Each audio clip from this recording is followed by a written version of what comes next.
Você sabe que a Fundação VUNESP realiza um monte de vestibulares além da Unesp, principalmente aí de faculdades de medicina no interior de São Paulo. Mas sabe como eles corrigem a sua redação? O que eles cobram? O que é importante você fazer? Então, vem ver esse vídeo que a gente vai explicar direitinho como fazer para se dar bem nesse tipo de prova da Fundação VUNESP.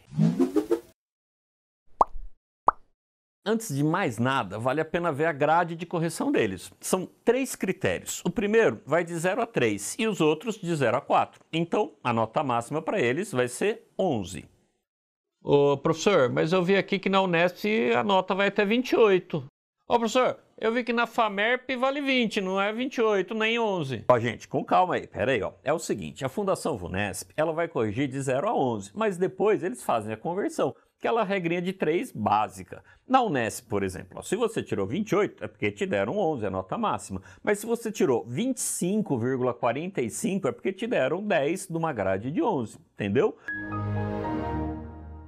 Nos outros vestibulares é a mesma coisa, mas valendo 11 ou 20 ou 28, o que você quer é tirar a nota máxima. Eu acho que é isso. E para conseguir essa nota máxima é importante você conhecer o que eles vão cobrar na sua redação. A primeira coisa que vão olhar é o tema. Mas a parte boa dessa grade é que eles exigem apenas que você fique no tema. Não precisa de grandes inovações, grandes sofisticações. Então, olha esse aqui que a gente vai colocar do lado, da Unesp, sobre o voto facultativo obrigatório. O que está escrito na nota máxima. Eles estão dizendo que para tirar a nota máxima, você precisaria apenas responder a pergunta dada no tema. Essa outra aqui é da FAMECA, que é uma faculdade de medicina de Catanduva. Uma prova também feita pela VUNESP. Esse aqui é de 2020. Olha como é que é. É praticamente a mesma coisa. O tema era a dependência de crianças da tela, responsabilidade dos pais ou das empresas. Para você tirar nota máxima nesse critério, você deveria ter discutido isso. Se a dependência das crianças da tela era responsabilidade dos pais ou das empresas. Se você discutiu isso de forma completa, você já vai conseguir a nota máxima nesse critério. Entendeu? É só você estar dentro do tema, responder a pergunta, não fugir, colocar todas aquelas palavras. Fechou? Segundo critério, tem a ver com a organização do texto. Para você tirar nota máxima, você tem que ter as 3 partes de uma dissertação. A introdução, desenvolvimento e conclusão. Eu sei que isso é meio óbvio, tá? Mas você também não pode se contradizer. E como os temas da VUNESP costumam ter 2 lados, às vezes é fácil fazer isso, cair numa contradição. A gente até já fez um vídeo falando de como desenvolver temas com 2 lados, temas bilaterais. Dá uma olhadinha aí em algum lugar aqui no nosso canal do YouTube. Segue a gente, dá aquele like, pra gente é muito importante, tá bom? E você vai encontrar esse vídeo falando exatamente como desenvolver redações ou temas com 2 lados. E o mais importante é que o texto não pode ter lacuna e deve haver uma progressão argumentativa. What?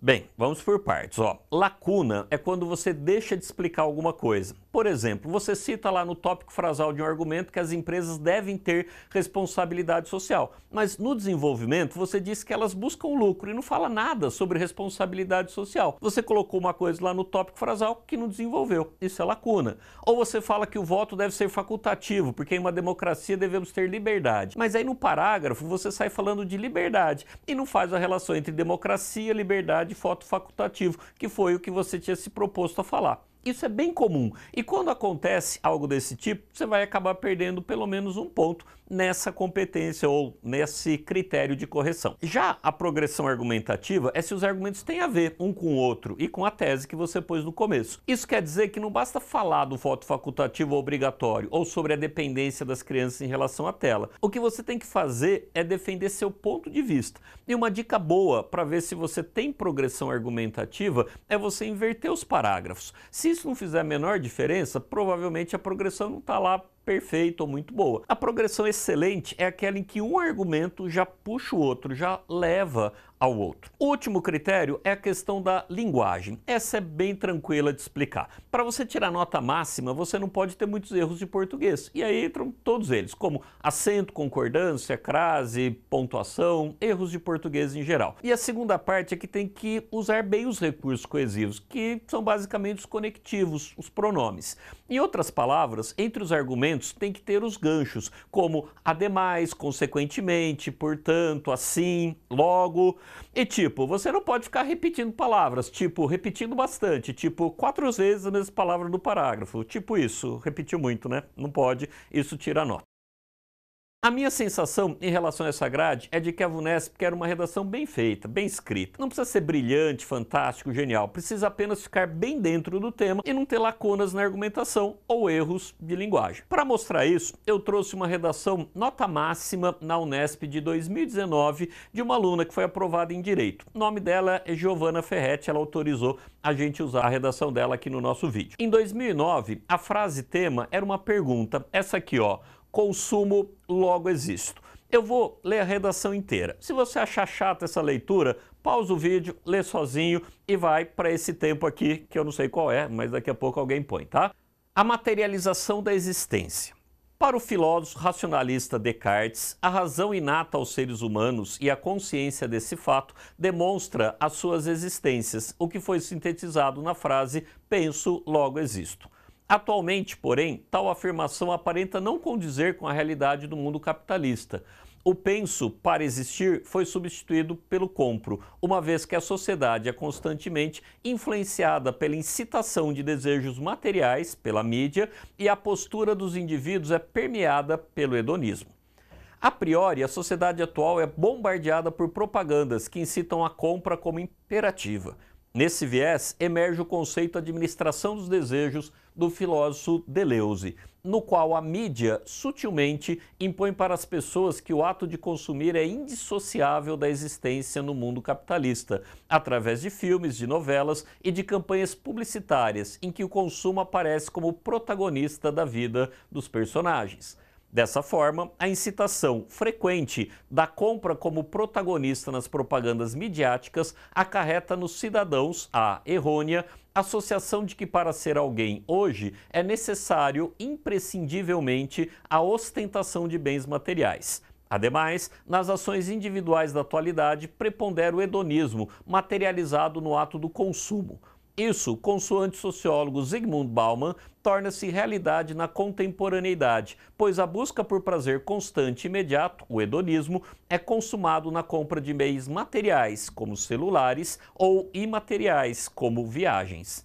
Tal realização causa no indivíduo um prazer instantâneo, que ele, equivocadamente, associa à sensação de existir. Logo, hoje, a existência se materializa no ato da compra. Portanto, a frase compro, logo existo simboliza a materialização da sensação de existência promovida pelo consumo, o qual é incitado constantemente como imperativo pela mídia e buscado pelos indivíduos para obter o hedonismo almejado. Agora, vamos fazer uma análise dessa redação aí? Repara que na introdução já aparece o tema. A aluna fez a relação da frase do tema com a original, do René Descartes, mas depois disso ela trouxe de maneira resumida os 2 argumentos que ia desenvolver. Isso mostra que ela tinha um projeto claro. Acredite, isso ajuda muito na nota. Depois ela desenvolveu o primeiro argumento. Repara que ele tem algumas partes. Tem um tópico frasal, que no caso é esse aqui, ó. A priori, a sociedade atual é bombardeada por propagandas que incitam a compra como imperativa. Depois vem o conceito explicado. Aqui o conceito é o de administração dos desejos. Olha como ela coloca, ó. Nesse viés, emerge o conceito de administração dos desejos do filósofo Deleuze, no qual a mídia, sutilmente, impõe para as pessoas que o ato de consumir é indissociável da existência no mundo capitalista. Mas repara que esse conceito vem concretizado. Ela poderia ter usado dados estatísticos, mas no caso ela usou exemplos concretos, como filmes, novelas, campanhas publicitárias, em que o consumo aparece como protagonista da vida dos personagens. E depois vem uma conclusão do parágrafo. Aqui ela usou o conectivo dessa forma e fez a conclusão em seguida. Ela até escreveu a palavra errônea sem acento, eu não sei se você percebeu, mas como foram pouquíssimos defeitos, mesmo assim passou e ela chegou na nota máxima, tá bom? No outro argumento ela fez a mesma coisa. Esse aqui, ó, eu nem vou mostrar tudo de novo, só repara que marcamos coloridinho essas partes para você conseguir entender essa estrutura do parágrafo e mostrar como ela está bem feita, como ela está sem lacunas. E na conclusão ela reescreveu uma tese. uma espécie de resumo da redação toda, ficou até mais curtinha e é isso, não precisa de muitas sofisticações. Repara como na conclusão foi dada a resposta àquela pergunta que foi feita no tema, de maneira muito clara, de maneira muito objetiva. E aí, você acha que você consegue fazer uma redação assim, do mesmo jeito? Eu tenho certeza que você consegue sim. Lá no nosso aplicativo a gente tem vários outros temas com esse jeitão da Fundação VUNESP. Entra lá, dá uma olhada nos temas que a gente te propôs e escreve uma com bastante capricho. Para ver esses temas, para mandar a redação, você precisa baixar o nosso aplicativo. É bem fácil, está lá na loja do Google. Busca Palavrizar, é o único que tem. A gente está esperando sua redação. Grande abraço, até o próximo vídeo.